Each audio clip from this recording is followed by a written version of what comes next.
County. At least we got some afternoon sunshine headed our way, but number one, you're still going to need a coat, and by the end of the week, an umbrella as well. Frost and freeze warnings on the horizon with the latest from the Skywatch Weather Center. And Russian forces intensify their attacks in eastern Ukraine. The 4 states' most watched news starts now. The OSBI investigates an officer-involved shooting in Veneta. This is KOAM News at Noon. I'm Tanya Bach. Topping our first 7 minutes, a suspect is dead, and the State Bureau of Investigation is at the scene of a shootout in Craig County, Oklahoma. Now, the OSBI confirms only the suspect is dead and the officers involved are okay. At around 9 a.m. this morning, the OSBI says they sent agents to the scene in Veneta after a request from the Craig County Sheriff. The investigation is still underway, and we'll have the latest details on our website at KOAMnewsnow.com. Cherokee County Sheriff says he does have a suspect after an overnight shooting in Baxter Springs. Sheriff David Grove says to expect a warrant soon. Shortly after midnight, deputies were dispatched to investigate a shooting west of Baxter Springs. And according to the sheriff's office, emergency medical personnel transported a man to a Joplin area hospital for non-life-threatening injuries. This is still a developing story, and we'll have the latest as it comes available. Also breaking overnight, firefighters from multiple agencies worked to put out a structure fire in Webb City. Just before 11:30, Webb City Police, Fire, and Met's ambulance responded to a 911 call at 614 North Walker Street in Webb City. Mutual Aid summoned Oronogo Fire and Joplin Fire for assistance.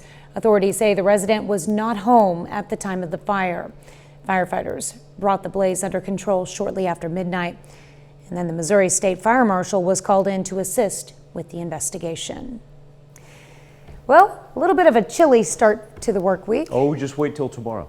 Look forward to that. I'm ready for spring. In the meantime, you know, it's funny. I was actually thinking about this morning. Doesn't it almost feel like a cool, crisp fall day for the most part, as far as what we've had, a far cry from spring? But compared to what we had this morning, at least now we're picking up some blue sky and some sunshine over the mothership of Television City. We sit at 50 right now in Joplin. We've seen 53 and 54 break through throughout southeast Kansas. A little bit cooler in southwest Missouri, where Moness at 47, Stockton at 46. Nice warming up in warm of the temperatures there in northeast Oklahoma. Miami, Grove, Welch, everybody at 54 degrees. Now, normally a 36-hour trend like this time of year, we'd see a 70 up here in some form or fashion. Look at this. You go all the way back to Sunday, the highest we even see is a 54. So it has been abnormally cool really ever since Friday when the sun went down. They've got a beast of a storm that's about to hit the northeastern section of the United States. But for us, it's really concentrating on the jet stream, bringing us that cold Canadian air. But at least we get the sunshine with it. Granted, I know for those of you up in the northern portion of southeast Kansas, you not only had some morning sprinkles, but also are kind of being inhibited by that cloud cover from the majority of the sunshine. But even with that being said, we're all going to kind of settle into the mid to high 50s later on. Now, as Tanya alluded to, as we move here overnight, this is where it gets a tad interesting because we've got frost advisories in effect for our counties in purple. And then throughout southwest Missouri, those counties in turquoise right there, that is a freeze warning. An mid-April freeze warning, an indicator of what we're going to see here before, Tanya, we get to a warm-up, but we also know what that brings us this time of year. We get those warmer temperatures, creates that instability. Coming up here in just a little bit, let's talk thunderstorm activity because that will be upon us for the middle and latter half of the week. All right, so we don't have a lot of time to get things done before the rain starts, but it'll be cold during that time. It's too cold to go outside and do anything. You don't want to because with the freeze and frost advisory, you don't want to plant anything. You want to bring everything back inside. I'm just trying to get my yard mowed. I know, yeah, I know. And then you're right. By the time we get the warmer temperatures where you want to work outside, you go, it's just rained all day. And there you go. Can't win, Michael, can't win. I will bring you good news here. I will do it. That sounds good. I'll find a silver lining for you. Looking forward to that. All right, thanks, Michael. North Korea claims it successfully test-fired a new type of nuclear missile over the weekend. The launch happening just before the U.S. and South Korea began a joint military exercise. The North's official news agency released a photo claiming to show dictator Kim Jong-un celebrating the test. For the first time, North Korea says the missiles are designed to carry nuclear weapons, which it already has. Russia is intensifying attacks in eastern Ukraine ahead of a likely offensive in the Donbas region. And the southern port city of Mariupol is close to falling under Russian control. Skylar Henry has more details from the White House.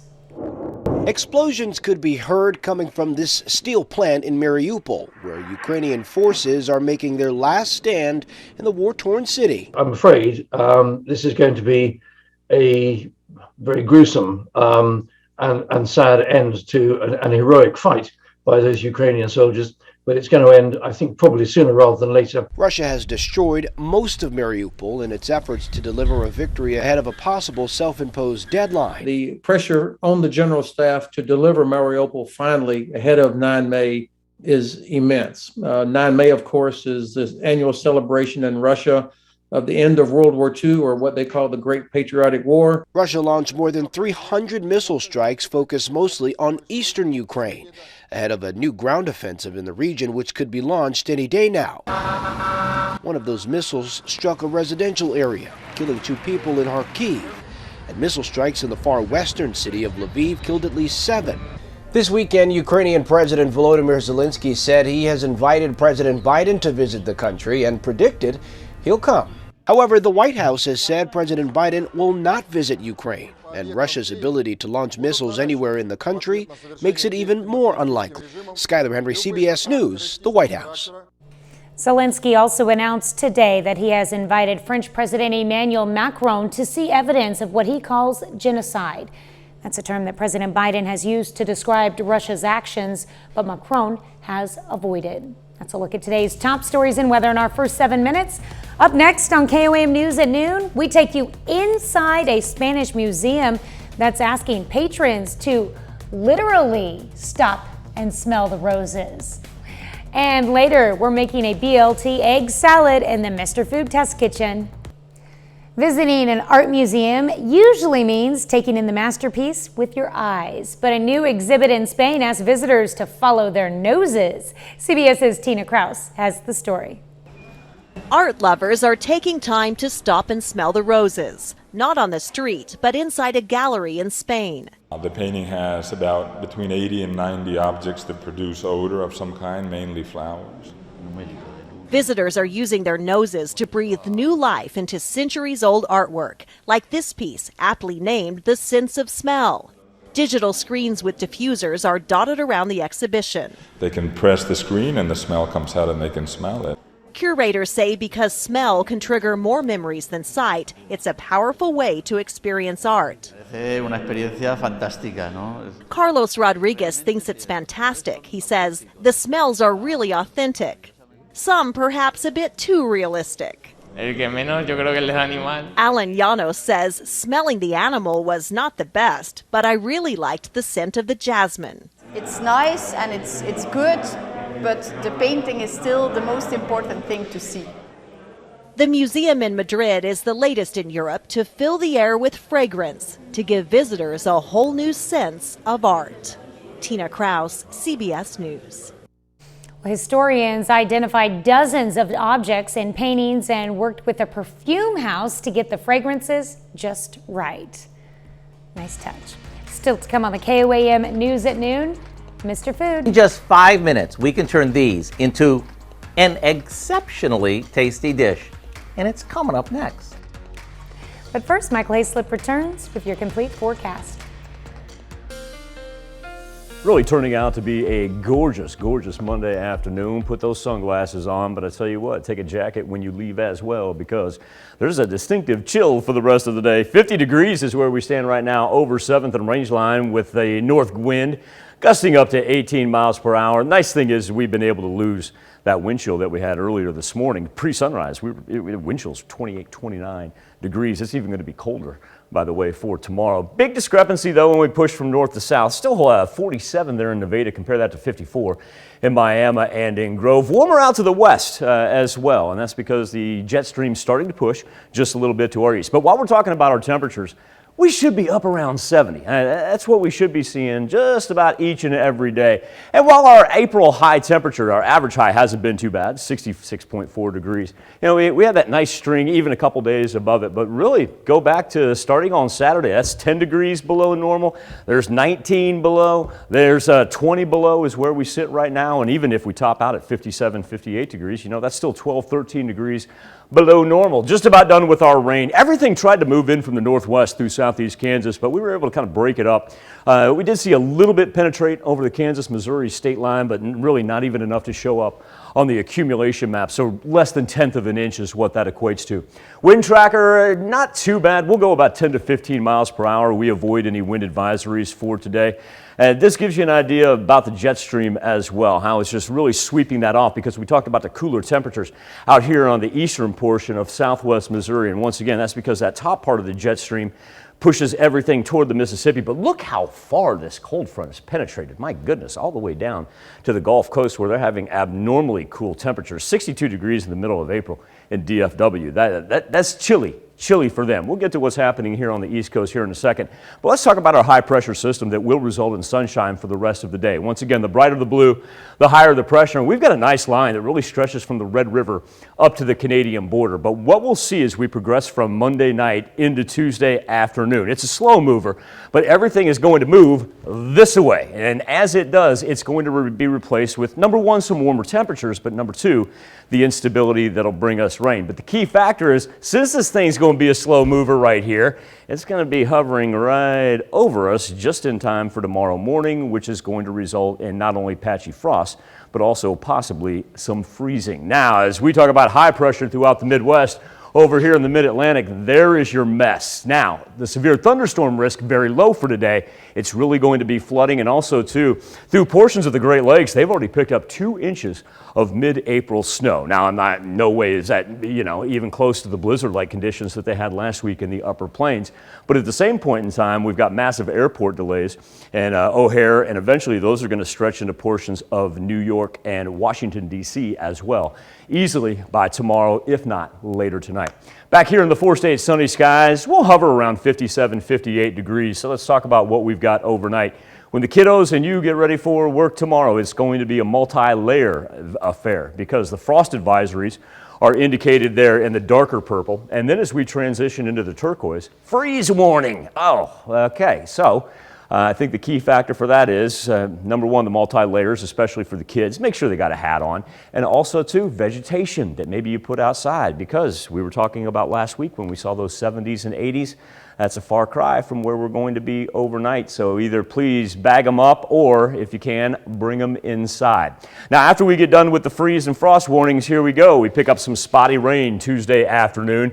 As it pushes through, it's rather sporadic. We don't see a whole lot of organization until we get to Tuesday night. Then we see the defined line from the northeast down to the southwest. Now, as this thing cruises through, that presents us with more widespread rain on Wednesday. Bands of heavy rain that are going to include thunder and lightning. Wednesday is going to be a wet one because we get started early, and we're able to carry that through all the way into Thursday. Now, Tanya, our temperatures do improve, so that's a little bit, there's your silver lining. That's what I wanted to point out, up to the tune of 80 by the time we get to Friday. But really, Wednesday is going to be our wettest day, and then slowly but surely we'll taper off our rain chances from Thursday till Friday into Saturday. All right. Yeah. Unfortunately, I'm ready for those warmer temperatures. I don't want to hear what else they'll bring with them, but unfortunately, after the widespread rain on Wednesday, because of its duration, you may want to get the grass cut some point in time, either tonight or tomorrow. Yeah, I'm just going to have to bundle up and do it. Yes. So what was my silver lining again? Warmer temperatures. Yeah. That's an 80 on Friday. That's like April paradise. That's true. And if that phrase doesn't put a smile on your face, I don't know what I can do. April paradise, you know, stepping outside in the warm temperatures and rain. And rain. And rain. All right, thanks, Michael. We take this time to honor today's 4-state hero, Delmer Metcalf in the U.S. Navy. The Fort Scott native joined the Inshore Undersea Warfare Unit in 1967. He served a tour in Vietnam until 1969. To Delmer Metcalf, we thank you, our 4-state hero. Well, if you don't want to waste those Easter leftovers, especially the eggs, today Howard shows us how to make a BLT egg salad in the Mr. Food Test Kitchen. I hope you had a great Easter. And like the day after most holidays, I bet your fridge is packed with leftovers. And for most of us, that means we'll be chowing down on ham sandwiches for weeks to come. And if you look through your fridge, you'll probably find a bowl of hard-boiled eggs somewhere in there. If so, I've got an idea for what you can do with them. First of all, hard-boiled eggs will last for about a week if they've been refrigerated. That means if you have eggs that you use for an Easter egg hunt that have been out at room temperature for a while, you should toss those out. For the rest, why not chop those up and add some mayo, a bit of yellow mustard, a little salt and pepper, and a good amount of crumbled bacon. Once that's mixed, serve it over some lettuce and sliced tomatoes, and you've got a new dish that doesn't taste like leftovers. It sounds so simple, but the combo of the tangy mustard and the smoky bacon makes this really come alive. So what do you say you go online and get the recipe for our BLT egg salad, along with tips and a video on how to make the perfect hard-boiled eggs, so you can turn these into this. I'm Howard in the Mr. Food Test Kitchen, where today we found a simple and tasty way for you to say, ooh, it's so good. Yes, Howard, that's an excellent idea. You can find this recipe along with a lot more good food from the Mr. Food Test Kitchen online. Just go to our website at koamnewsnow.com. Here's a look at our 4-state market prices.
Mostly sunny skies today, but still very cool for this time of year. Remember, the reason that Tuesday panel says alert day, we've got frost advisories and freeze warnings kicking in tomorrow morning.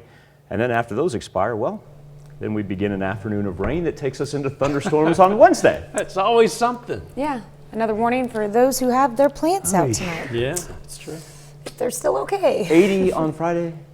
Okay, no more 80. frost, please. After There that. we go. Can we get past this? It's going to be May soon. Yeah. I know.